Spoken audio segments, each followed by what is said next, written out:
صدق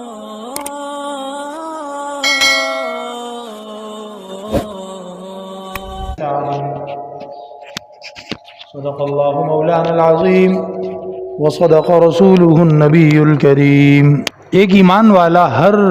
قیمت پر اپنے گناہ معاف کروانا چاہتا ہے۔ اللہ کے حق کو پہچان لینے کے بعد، اپنے بندہ ہونے کی حیثیت کو مان لینے کے بعد، ایک سادہ سی عقل والا کوئی بھی شخص ہوگا، وہ اپنے رب کو، اپنے خدا کو راضی کرنے کے لیے اپنے جان، مال، تن، من، ہر چیز کو قربان کرنے کے لیے تیار ہو جاتا ہے۔ اور یہی انسان کے انسان ہونے کا یا بندہ ہونے کا تقاضا ہے۔ عبدیت کا جو مقام ہے، حضرت ابراہیم علیہ السلام نے، حضرت ایوب علیہ السلام نے، حضرت یوسف نے، حضرت یعقوب نے، حضرت موسیٰ نے، اللہ کی رحمتیں ہوں، سلام ہو، درود ہو ان پر، اور ہمارے نبی صلی اللہ علیہ وسلم پر، اور سب سے بڑھ کر حضرت محمد مصطفیٰ صلی اللہ علیہ وسلم نے، ان تمام انبیاء نے اس انسانی اور عابدانہ رویے کا پورا مظاہرہ کر کے دکھایا کہ بندے کو کیسا اللہ کے راضی کرنے کے لیے ہر حد تک جانے کو تیار ہونا چاہیے۔ انبیاء علیہ السلام کی، صحابہ کرام کی مثالیں ہمارے لیے بہت ہی عالی شان مثالیں ہیں۔ بعض مرتبہ ایک عام امتی کی مثال بھی کوئی ایسی سننے میں، دیکھنے میں آ جاتی ہے کہ انسان حیران رہ جاتا ہے۔ اللہ کے دین کی خاطر، اللہ کو راضی رکھنے کی خاطر، اللہ کی ناراضگی سے بچنے کی خاطر لوگوں نے بڑے بڑے فیصلے اور بڑے بڑے کام، اپنے بڑے بڑے مفادات ان کو قربان کیے۔ حال ہی میں فلسطین پر وحشیانہ بمباری اور قتل و غارت کے دوران دنیا نے دیکھا کہ مسلمان تو مسلمان، کئی غیر مسلم بھی اپنی نوکری کی پرواہ کیے بغیر، ان کو پتہ تھا کہ ہماری کمپنی اسرائیلیوں کے چندے سے چلتی ہے، پھر بھی انہوں نے اسرائیل کے خلاف بات کی۔ ان کو پتہ تھا کہ ان کو نوکری سے نکال دیا جائے گا، ان کو نوکری سے نکالا گیا۔ ان سے پوچھا گیا کہ اب مزہ آیا، اب بتاؤ، تو انہوں نے کہا کہ ہمیں کوئی پچھتاوا نہیں ہے، ہمیں کوئی پچھتاوا نہیں، ہم نے سچائی کے لیے آواز اٹھائی، ہم نے اپنے خدا کو راضی کرنے کے لیے بات کی، ہماری نوکری چلی گئی، ہمارا فلاں نقصان ہو گیا، ہمیں پچھتاوا نہیں ہے۔ تو جب کافروں کی مثالیں بھی آپ کے سامنے آ جاتی ہیں اور ادنا امتیوں کی مثالیں بھی آپ کے سامنے آ جاتی ہیں، تو پھر یہ بات سمجھنے میں کوئی پیچیدگی، دشواری، مشکل باقی نہیں رہ جاتی کہ انسان اگر سادی سی عقل بھی رکھتا ہو اور اس نے کلمہ پڑھا ہو نبی کریم صلی اللہ علیہ وسلم کی غلامی کا، تو وہ ہر قیمت پر اپنے خدا کو راضی کرنے کے لیے تیار ہے۔ اسے پھر پرواہ نہیں ہے کہ میرا وقت خرچ ہوگا، میرا پیسہ خرچ ہوگا، میری جان خرچ ہوگی، میری محنت خرچ ہوگی، کیا ہوگا۔ وہ کہتا ہے کہ جس چیز میں میرا رب راضی ہوگا میں نے وہ کرنا ہے۔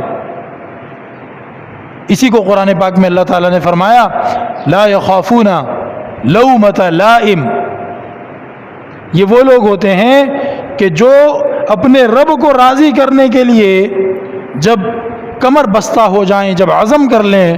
تو پھر کسی بھی سمجھانے تان و تشنی میں، ملامتوں میں نہیں آتے۔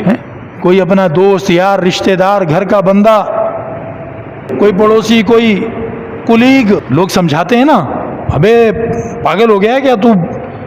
اپنا کاروبار خراب کر بیٹھے گا، دیکھ تیرے بھلے کے لیے بتا رہا ہوں، یہ نہیں کر، یہ کر۔ بعض دفعہ گھر والے سمجھاتے ہیں، بعض دفعہ دوست سمجھاتے ہیں۔ تو شیطان ان دوستوں کو، گھر والوں کو، کاروبار کے ساتھیوں کو استعمال کرے گا، اور شیطان ان کو آپ پہ مسلط کرے گا، اور وہ آپ کو سمجھانے بیٹھ جائیں گے کہ اپنا نقصان کر رہا ہے تو اللہ تعالیٰ فرماتے ہیں لا یخافون فی اللہ لومۃ لائم، قرآن کریم میں بھی اس طرح کا جملہ آتا ہے، حدیث مبارکہ میں بھی اس طرح کا جملہ آتا ہے کہ اللہ کے جو نیک بندے وہ کون ہیں کہ وہ اللہ تعالیٰ کو راضی کرنے کے کسی کام پر جب کھڑے ہو جاتے ہیں تو پھر وہ سمجھانے والوں کی پرواہ نہیں کرتے کہ کون کیا سمجھا رہے، وہ کہتے ہیں مجھے میرے رب کو راضی کرنا ہے اور اللہ کے رسول کے دیے ہوئے طریقے کے ساتھ میں نے اپنے رب کو راضی کرنا ہے،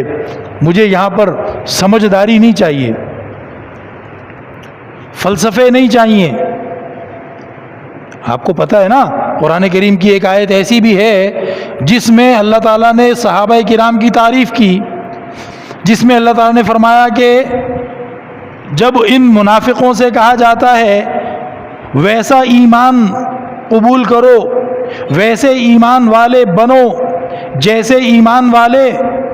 یہ لوگ ہیں، مطلب صحابہ کرام، تو وہ منافق جو تھے وہ کیا جواب دیتے تھے؟ قرآن نے بتایا ہے، وہ منافق یہ سمجھتے یا یہ کہتے تھے کہ ہم زیادہ سمجھدار ہیں، منافق یہ کہتے تھے کہ ہم زیادہ سمجھدار ہیں، دیکھو نا ہم اپنا کوئی نقصان نہیں ہونے دیتے، ہمارے دیکھو یہودیوں سے بھی اچھے تعلقات ہیں،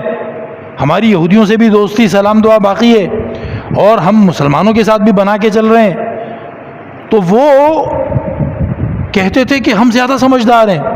اور اس گھمنڈ میں، اس غلط فہمی میں انہوں نے اتنی بڑی بات کہہ دی۔ قرآن کریم کے الفاظ ہیں، وہ کہنے لگے انؤمن کما آمن السفہاء، تم ہمیں یہ سمجھا رہے ہو کہ ہم ویسا ایمان لائیں جیسا ایمان بے وقوف لوگ لے کر آئے، کیونکہ منافق سمجھتے تھے کہ ہم زیادہ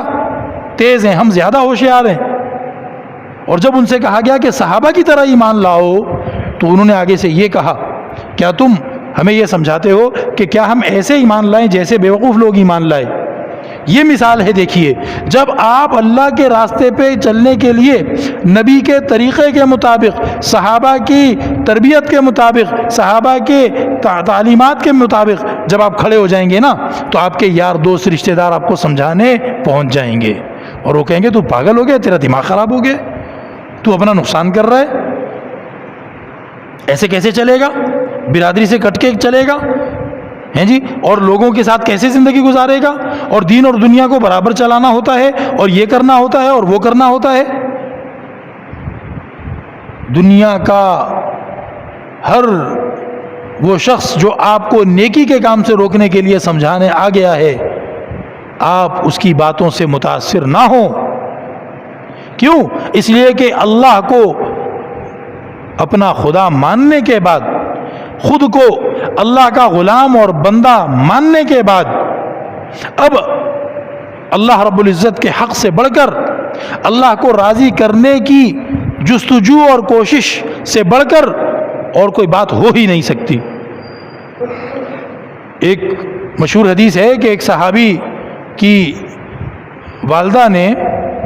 جب وہ صحابی مسلمان ہوئے تو ان کی والدہ نے، جو کہ اس وقت تک مسلمان نہیں ہوئی تھیں، ان کو ڈانٹ ڈپٹ کی کہ دوبارہ اپنے پرانے مذہب پر آ جاؤ اور میں تمہیں دودھ نہیں بخشوں گی اور جو بھی باتیں،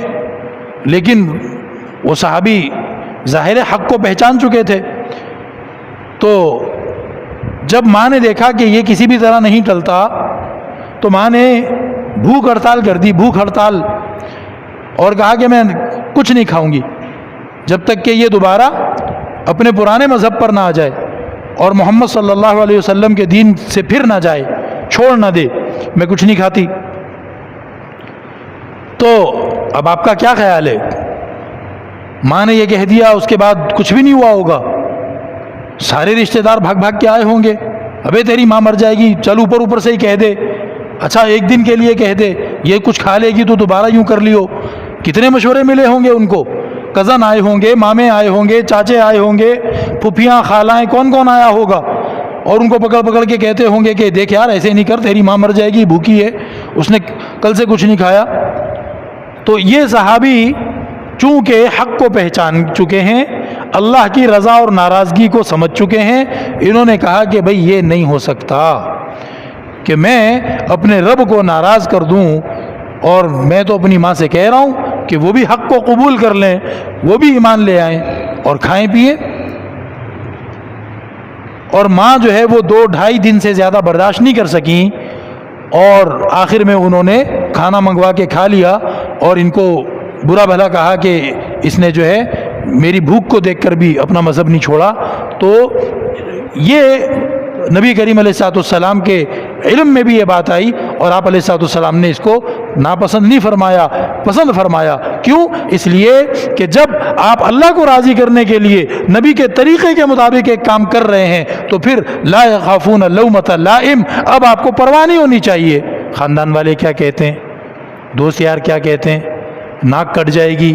برادری میں اس طرح نہیں ہوتا، فلاں معاملہ ایسے ہوتا ہے جی، یہ تو پھر میرا نقصان ہو جائے گا، پھر زندگی کیسے گزاروں گا، ارے دنیا کے ساتھ کیسے چلوں گا، دنیا سے پیچھے رہ جاؤں گا. یہ وہ ساری لومۃ لائم. اللہ فرما رہے ہیں کہ جو میرے بندے ہیں، جو میرے لیے مجھے راضی کرنے کے لیے اور مجھ سے اپنی آخرت کا منافع حاصل کرنے کے لیے عزم کر چکے ہیں، وہ پھر کسی سمجھانے والے کے ڈھکوسلوں میں، کسی سمجھانے والے کی باتوں میں نہیں آتے. اور دنیا کے ہر کافر نے، ہر منافق نے، ہر فاسق نے اسی طرح نیک لوگوں کو نیکی سے روکنے کی، پیچھے کرنے کی کوشش کی ہے کہ یار یہ اچھے ہو جائیں گے تو پھر ہم برے نظر آنے لگ جائیں گے. اگر 3 بھائی ہیں، تینوں نماز نہیں پڑھتے تو گھر میں کوئی بھی نہیں کہے گا کہ دیکھو وہ نماز پڑھتا ہے تو نہیں پڑھتا. لیکن اگر ایک پڑھنے لگ گیا تو دوسرے 2 ہو سکتا ہے اس کو کہیں اچھا یار پڑھ لیو، ادھر بیٹھ ابھی. اس لیے کہ یہ اگر اٹھ کے چلا گیا تو ہمیں ہمارا ضمیر بھی اندر سے کہے گا کہ تم عجیب بے شرم ہو، وہ چلا گیا تم نہیں گئے نماز پڑھنے. اور اگر ضمیر مار چکے ہیں تو کوئی آنے والا دیکھ کر کہے گا بھائی وہ تیسرا کدھر ہے، اچھا وہ تو نماز پڑھنے گیا تو تم کیوں نہیں گئے. تو وہ کہتے ہیں کہ بھائی حمام میں سب ننگے ہوں تاکہ ہمیں شرم نہ آئے، ہیں جی. تو دنیا کا ہر فاسق اور منافق وہ ہر نیک آدمی کو اسی طرح سمجھانے آ جاتا ہے اور وہ روکتا ہے اس کو، ابے پاگل ہو گیا کہ ایسے کیسے ہوگا، یہ تھوڑی ہوتا ہے. وہ ہمارے ہاں ایک نوجوان آتے ہیں شام کو عالم کورس کے اندر، اور انہوں نے دین کی تعلیم حاصل کرنے کا عزم کیا اور داخلہ لیا اور ہمارے ساتھ جڑے. اب وہ جناب بھائی اور والد اور وہ جن پہ اللہ رحم کرے اچھے گھر والے بھی ہوتے ہیں کئی جگہ، اب وہ ان کو سارے کاروبار یاد آ رہے ہیں. اس کو تو ہم نے دکان پہ بٹھانا ہوتا ہے اور یوں کرنا ہوتا ہے اور یوں کرنا. وہ کہہ رہے پہلے تو مجھے کوئی بھی نہیں کہتا تھا، پہلے تو میں جہاں مرضی پہ گھومتا رہتا تھا، اب میں پڑھنے آ گیا ہوں تو اب یہ کہتے ہیں جی دکان پہ ٹائم دو، اور ہم جب کہو کہ دکان پہ صبح کا ٹائم دے دیں گے، نہیں تم شام کا ٹائم دو. تو بھائی نیکی کے راستے سے روکنے کے لیے شیطان صرف خود ڈائریکٹ آپ کے دل میں نہیں آتا، وہ آپ کے دوستوں یاروں رشتہ داروں گھر والوں کو بھی آپ کے پیچھے لگا دیتا ہے. اور جو ناسمجھ لوگ ہوتے ہیں کچی عقل والے، وہ ان کی باتوں میں آ جاتے ہیں، وہ ان کی باتوں میں آ جاتے ہیں. تو اللہ تعالیٰ فرما رہے ہیں کہ یہ ایمان والوں کا کام نہیں ہے. ایمان والوں کا کام یہ ہے کہ جب اللہ رب العزت کے راستے کے لیے، اللہ رب العزت کو راضی کرنے کے لیے، اللہ رب العزت سے اجر و ثواب کمانے کے لیے انہوں نے عزم کر لیا، یجاہدون فی سبیل اللہ، تو ایک طرح سے وہ جہاد کرنے والے بن گئے. اب جہاد وہ چاہے میدان جنگ کے اندر کافروں کے سامنے ہو جو کہ جہاد کی اعلیٰ ترین شکل ہے، یا پھر جہاد اسی طریقے پر ہو کہ آپ کی برادری میں ایک نیکی کا کام نہیں ہوتا تھا، آپ شروع کریں. آپ کی برادری میں ایک گناہ کے کام کو نہیں چھوڑا جاتا تھا، آپ اس گناہ کے کام کو چھوڑ کر وہ اپنا جو ہے جو بھی ایونٹ ہے اس کو گزار کے دکھائیں. تو یہ کیا ہے؟ یہ ایک طرح کا جہاد ہے. تو فرمایا کہ جب وہ اللہ کی راہ میں اس طرح کوشش کرنے کھڑے ہو جاتے ہیں تو پھر کسی ملامت کرنے والے کی ملامت کی پرواہ نہیں کرتے. تو اس پر آنا بھی، اس پہ آنے کی ضرورت ہے، تب جا کر جو ہے. اسی لیے شیخ سعدی نے فرمایا صحبت صالح ترا صالح کند، صحبت طالح ترا طالح کند. جو نیکوں کے ساتھ جڑے گا، نیکوں کے ساتھ بیٹھے گا تو نیک لوگ اس کو اس بات پر ملامت کریں گے، اس بات پر اس کو یعنی ڈانٹ ڈپٹ کریں گے کہ تو نماز میں کیوں سست ہو گیا، تو صدقہ دینے میں کیوں پیچھے رہ گیا، تو ماں باپ کی خدمت کرنے میں کیوں کمزور پڑ گیا، تو نے فلاں نیکی کیوں نہیں کی، ارے تو نے فلاں گناہ کیوں کر لیا، آئندہ نہیں کریو. اور اگر تو بیٹھے گا بدکاروں میں، بروں میں، گناہ گاروں میں، تو وہ تجھے کہیں گے ابے پاگل ہو گیا، بیٹھ ابھی تو گیم کا مزہ شروع ہوا ہے، ابھی تو گیم شروع ہوا ہے، تو جا رہا رہا ہے نماز پڑھنے، پڑھ لیو ہیں جی، اور یوں ہو گیا اور یوں ہو گیا، اور جہاں تم سے کوئی نیکی ہو تو روکیں گے، جہاں گناہ ہو تو تمہاری تعریف کریں گے، تمہیں شاباشیاں دیں گے، ابے واہ یار تیرے تو مزے، تو نے تو یہ چھکا مار دیا، تو نے تو فلاں کام کر لیا، ہماری تو ابھی تک باری نہیں لگی۔ تو گناہ گار لوگ تمہیں گناہوں میں آگے کریں گے اور نیکیوں سے تمہیں گھسیٹیں گے، روکیں گے، کھینچیں گے ہیں۔ اور جناب وہ کہنے لگا اور تو ملا کب سے بن گیا، تو نماز پڑھ کے آ رہا ہے، تو فلاں آج کل بڑا مولویوں کے ساتھ نہیں بیٹھنے لگ گیا، تو یہ سب دوستیوں کا اثر ہوتا ہے۔ لہٰذا اول تو اپنی بیٹھک کو بندہ جو ہے وہ اچھا کرے، اور دوسرے نمبر پہ کیا ہے، جب اللہ کے راستے میں کوئی کام کرنے کا عزم کر لیا، اب پرواہ نہیں ہونی چاہیے، اس کام کو سمجھ لو، سیکھ لو کہ ہاں بھائی یہ یوں ہوئے، نبی پاک علیہ السلام کا طریقہ یہ ہے اور اس طریقے پہ کرنا ہے، اب کہنے والوں کو کہنے دو، کچھ نہیں ہوتا، اور اللہ کو راضی کرنے کے لیے اس کام پہ جمے رہو، کھڑے ہو جاؤ۔ تو میں اس بات کو اسی بات سے جوڑوں گا جہاں سے میں نے شروع کیا، کہ جب آپ کے پاس سادہ سی عقل ہو تو آپ ہر قیمت پر اپنے خدا کو راضی کرنے کے لیے، ہر حد تک اپنے اللہ کو راضی کرنے کے لیے جائیں گے، اور آپ ہر چیز اپنے اللہ کو راضی کرنے کے لیے خرچ کریں گے۔ اگر حضرت عثمان رضی اللہ تعالیٰ عنہ ایک موقع پر 100 اونٹ اور ان اونٹوں پہ لادنے کا پورا فوجی کا سامان، کھانے پینے سے لے کر لڑنے کے سامان تک، رسی اور پانی کی بوتل اور سب لوڈ کر کے ایک موقع پر 100 اونٹ حضرت عثمان دے رہے ہیں، حضرت ابو بکر رضی اللہ تعالیٰ عنہ اپنے گھر کا پورا سامان دے رہے ہیں، حضرت عمر رضی اللہ تعالیٰ عنہ اپنے گھر کا آدھا سامان دے رہے ہیں، حضرت ابو خیثمہ انصاری رضی اللہ تعالیٰ عنہ جیب میں دھیلا نہیں، پیسہ نہیں، مزدوری کر کے کھجوریں، دہاڑی پوری مزدوری کی، کھجوریں ملی، اتنی سی کھجوریں کہ جو دونوں ہاتھوں کو جوڑ کر اس طرح بھر کے لے آئے، وہ اپنی مزدوری کی کھجوریں اللہ کے راستے میں صدقہ کر رہے ہیں۔ تو کیا ہم یہ سمجھتے ہیں کہ ان کے پاس صدقہ کرنے کے بعد بہت بڑا بینک بیلنس موجود تھا اس لیے انہوں نے ایسا کیا تھا؟ نہیں، وہ ہر قیمت پر اپنے رب کی رضا حاصل کرنا چاہتے تھے، ہر قیمت پر، چاہے پیچھے کچھ بچ رہا ہے، چاہے پیچھے کچھ نہیں بچ رہا ہے۔ بیٹیاں پوچھ رہی ہیں ابا جان آپ دیوار پر ہاتھ کیوں پھیر رہے ہیں؟ حضرت ابو بکر صدیق رضی اللہ تعالیٰ عنہ فرمایا کہ بیٹا دیوار پہ ہاتھ اس لیے پھیر رہا ہوں کہ بعض دفعہ ہم ٹانکا لگانے کی، کپڑے میں ٹانکا لگانے کی سوئی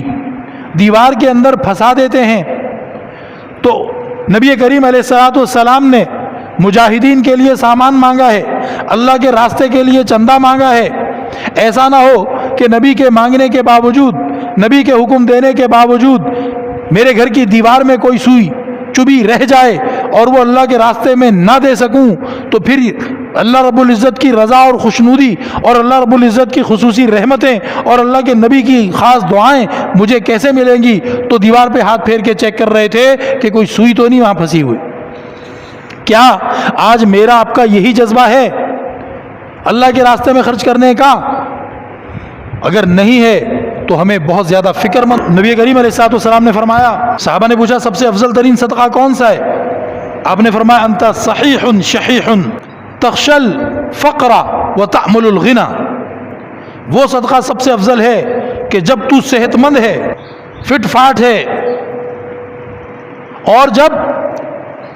تیرے دل میں کنجوسی پیدا ہو رہی ہے کیونکہ تیرے کچھ پلانز ہیں جو ادھورے پڑے ہوئے ہیں، تو نے ابھی نئے ماڈل کی کوئی سواری خریدنی ہے، تو نے کوئی اچھا موبائل خریدنا ہے، تو نے شاید اپنی بچی کے لیے زیور خریدنا ہے، تو نے شاید اپنے گھر کے 2 کمرے اور بنانے ہیں، تو نے جناب کوئی اور فلاں چیزیں خریدنی ہیں، ان چیزوں کو سوچ کر تو کنجوسی کر رہا ہے۔ تخشى الفقر وتأمل الغنى، اور جینے کی امید ہے، جینے کی امنگ ہے تیرے دل میں، اس اگلے جیون کے لیے تو سمجھتا ہے کہ اگر خرچہ کر دوں گا تو ہاتھ تنگ نہ ہو جائے، اور تجھے آرزو ہے کہ تو مالدار ہو جائے پہلے سے بھی زیادہ۔ جب یہ والے جذبات ہو اس وقت صدقہ دو، یہ سب سے افضل ترین صدقہ ہے، یہ سب سے افضل ترین صدقہ ہے۔ قرآن پاک میں اللہ فرماتے ہیں کہ اپنے آپ کو ہلاکت میں نہ ڈالو، لا تلہکم اموالکم ولا اولادکم عن ذکر اللہ، تمہارا مال تمہاری اولاد تمہیں اللہ کی یاد سے دھوکے میں نہ ڈال دے، غافل نہ کر دے۔ ومن یفعل ذلک فاولئک هم الخاسرون، ایسا کیا تو گھاٹے اٹھانے والے اور نقصان اٹھانے والے لوگ ہیں سب جو ایسا کرتے ہیں۔ وانفقوا مما رزقناکم، اور سنو اللہ کی راہ میں خرچ کرتے رہا کرو اللہ ہی کے دیے ہوئے رزق میں سے، من قبل ان یاتی احدکم الموت، اور یہ خرچ کرنے کی مہلت تمہارے پاس زیادہ نہیں ہے، موت آنے تک ہے۔ جب موت آئے گی پھر کیا ہوگا؟ فیقول رب لولا اخرتنی الی اجل قریب، یا اللہ تھوڑا سا تو ٹائم اور دے دیتا، فاصدق، صدقہ تو کر لیتا، میں صدقہ تو میں کر لیتا۔ اللہ تعالیٰ فرماتے ہیں ولن یؤخر اللہ نفسا اذا جاء اجلها، کوئی مہلت نہیں ملے گی، ہم نے زندگی میں تجھے مہلت دے رکھی تھی، تب تو صدقہ کرتا نہیں تھا، جب صدقے کی بات آتی تھی تجھے ہزار بہانے سوچتے تھے، تجھے ہزار اپنے کام یاد آ جاتے تھے۔ اور صحابہ کرام نے جب حضرت سے پوچھا تو حضرت نے یہ فرمایا صحت مند ہو، تمہارے پلانز ادھورے پڑے ہوئے ہیں، ان پلانز کو سوچ کر دل میں کنجوسی آتی ہے، یار وہ کام بھی تو نمٹانا ہے، وہ کام بھی تو کرنا ہے، اس وقت اللہ کے راستے میں صدقہ دو۔ اور اللہ رب العزت نے ارشاد فرمایا وَمَا لَكُمْ أَلَّا تُنْفِقُوا فِي سَبِيلِ اللَّهِ، تمہیں ہو کیا گیا ہے تم اللہ کے راستے میں خرچ نہیں کرتے ہو، اللہ کے راستے میں خرچ نہیں کرتے ہو، کیا ہو گیا ہے تمہیں؟ وَلِلَّهِ مِيرَاثُ السَّمَاوَاتِ وَالْأَرْضِ، حال یہ ہے کہ تم جانتے ہو کہ زمین اور آسمان کے سب خزانوں کا اصل مالک اور والی وارث وہ اللہ ہی ہے، جو تمہیں دے رکھا ہے آج وہ اللہ کا ہی ہے، جس سے چھین کر تمہیں دیا ہے اس کے پاس بھی اللہ کا دیا ہوا تھا، موت آ کر تم سے بھی چھین لے گی، اگلوں کو چلا جائے گا، پھر بھی اللہ کا ہی ہوگا۔ زمین آسمان میں جو کچھ ہے اس کا والی وارث کون؟ اللہ۔ وَلِلَّهِ مِيرَاثُ السَّمَاوَاتِ وَالْأَرْضِ، وہ سب اللہ کا ہے۔ لا يستوی منکم من انفق من قبل الفتح وقاتل، آگے اللہ فرماتا ہے یاد رکھو جنہوں نے پہل کی خرچ کرنے میں، جنہوں نے پہل کی خرچ کرنے میں آگے بڑھ کر پہلے اللہ کے راستے میں دیا، وہ اور بعد میں دینے والے برابر نہیں ہوں گے۔ اس لیے پہل کرو، پہل جہاں سنو کہ بھائی یہ اللہ کے راستے کا کام آ گیا ہے، انتظار نہیں کرو کہ چار بندے دیں گے۔ وہ ہمیں ایک ہمارے ہمدرد ماشاءاللہ اچھے ساتھی ہیں، بعض دفعہ مشورہ بھی دیتے ہیں، محبت بھی کرتے ہیں، اللہ ان سب کو جزائے خیر عطا فرمائے۔ ہمارے ایک ہمدرد ساتھی نے ایک دفعہ مشورہ دیا کہ جی لوگوں سے جو مسجد کے لیے تعاون ہے اور فنڈ اور چندہ ہے وہ اس طرح سامنے لیا جائے، کہا جائے بھائی لاؤ بھائی دو، کون کون دیتا ہے۔ اور ان ساتھی کا مشورہ اچھا تھا، ان کا خیال یہ تھا کہ دیکھا دیکھی دیں گے لوگ، جب 2 دیں گے 3 دیں گے تو پھر 5واں 7واں 10واں 15واں 20واں خود ہی اٹھ کے آئیں گے، وہ بھی دیں گے۔ ہم نے کہا جی ٹھیک ہے، مشورہ تو اچھا ہے، لیکن بات یہ ہے کہ حدیثوں میں اور بھی تو چیزیں آتی ہیں نا، سیدھے ہاتھ کو سیدھا ہاتھ دے تو الٹے کو پتہ نہ چلے، دکھاوا نہ ہو، ہیں جی، اور پہل کس نے کی، پہل کون کرنے والا ہے، یہ پھر کیسے ہوگا؟ تو اس لیے پہل کریں۔ جب کوئی تقاضا سامنے آ جائے، ارے بھائی میں 4 آنے دے سکتا ہوں، میں 4 آنے دوں گا، بہانے بازی میں ٹال مٹول میں وقت نہ گزاریں۔ اللہ رب العزت فرما رہے ہیں پہل کرنے والے اور بعد میں دینے والے برابر نہیں۔ ہاں وَكُلًّا وَعَدَ اللَّهُ الْحُسْنَى، بعد والے اور پہل کرنے والے سب کے واسطے اللہ کے ہاں اچھا وعدہ ہے، لیکن برابر نہیں ہے۔ پہل کرنے والوں کا رتبہ اللہ کے آگے زیادہ ہے، اللہ کی بارگاہ میں۔ واللہ بما تعملون خبیر، اللہ کو سب پتہ ہے تم کیا کرتے ہو۔ تو اس لیے بھائی اللہ کے راستے میں خرچ کرنے میں بالکل آپ کو بے جگری کا مظاہرہ کرنا ہوگا، بے دریغ ہو کے کرنا ہوگا، بہانوں کی طرف کان نہ لگاؤ۔ دل میں 10 بہانے پیدا ہوں گے، ان 10 بہانوں کو نہ سنو، لا یخافون لومۃ لائم بنو اور اللہ کی راہ میں خرچ کرنے والے بنو۔ حضرت سعد بن عبادہ رضی اللہ تعالیٰ عنہ قبیلہ بنو خزرج کے سردار تھے مدینے میں۔ حضرت سعد بن عبادہ رضی اللہ تعالیٰ عنہ ان کی اہلیہ محترمہ ام سعد رضی اللہ تعالی عنہ فوت ہو گئیں۔ نبی کریم علیہ الصلوۃ والسلام کی بارگاہ میں حاضر ہوئے، اے اللہ کے رسول، ام سعد فوت ہو گئی ہے، آپ رہنمائی فرمائیے کہ سب سے بہترین صدقہ کیا ہے، میں ان کے لیے کروں اس صدقے کو۔ تو نبی کریم علیہ السلام نے فرمایا پانی۔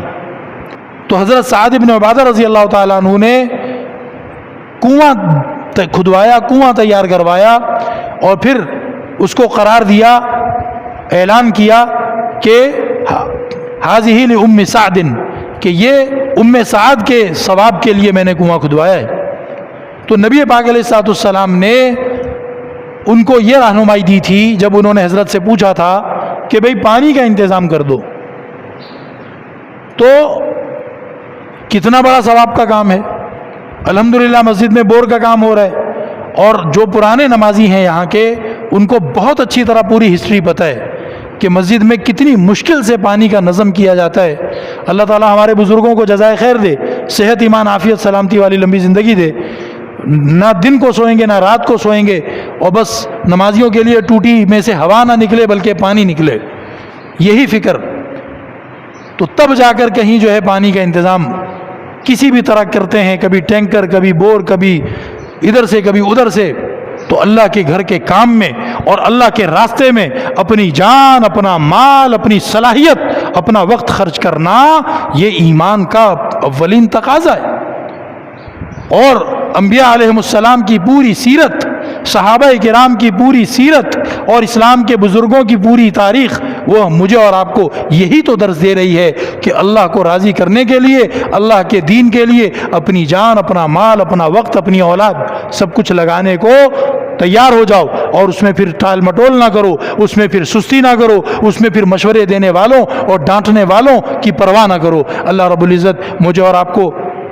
اپنے دین کے لیے مخلص ہونے کی توفیق عطا فرمائے، سمجھدار ہونے کی توفیق عطا فرمائے، اور اللہ تعالی ہمیں وہ سلیقہ اور وہ ذوق نصیب فرمائے کہ جس کے ذریعے ہم رسول اکرم صلی اللہ علیہ وسلم کی شفاعت کے اور اللہ کی خصوصی رحمت کے حقدار ٹھہر سکیں۔ وآخر دعوانا ان الحمد للہ رب العالمین۔